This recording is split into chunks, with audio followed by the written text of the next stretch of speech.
स्वामींच्या उपदेशांबद्दल तुम्हाला माहितीच असेल, पण तरीसुद्धा त्यातली एखादी गोष्ट जरी तुम्हाला माहिती नसेल तर ती आज या व्हिडिओच्या माध्यमातून माहीत होईल. चला तर मग पाहूया की असे कोणते 5 नियम आहेत ज्यांचं तुम्ही रोज पालन करायला हवं, ज्यामुळे तुमचं आयुष्य सुखी आणि समाधानी होणार आहे. तुमच्यावर कोणतंही संकट, अडीअडचणी कधीच येणार नाहीत. त्यासाठी तुम्हाला करायचं आहे या 5 नियमांचं पालन.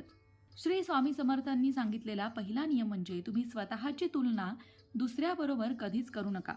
कारण तुम्ही एखाद्याची तुलना करायला जाणार आणि तुम्हीच तुमच्या अडचणी वाढवून घेणार.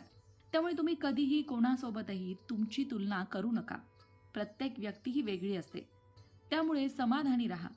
स्वतःची प्रगती कशी करता येईल याकडे लक्ष द्या आणि स्वतः पुढे जाण्याचा प्रयत्न करा. दुसरा नियम म्हणजे जास्त विचार करणं बंद करा. कोणत्याही गोष्टीचा आपण जास्त विचार केल्याने आपला वेळ वाया जातो आणि साध्य मात्र काहीच होत नाही.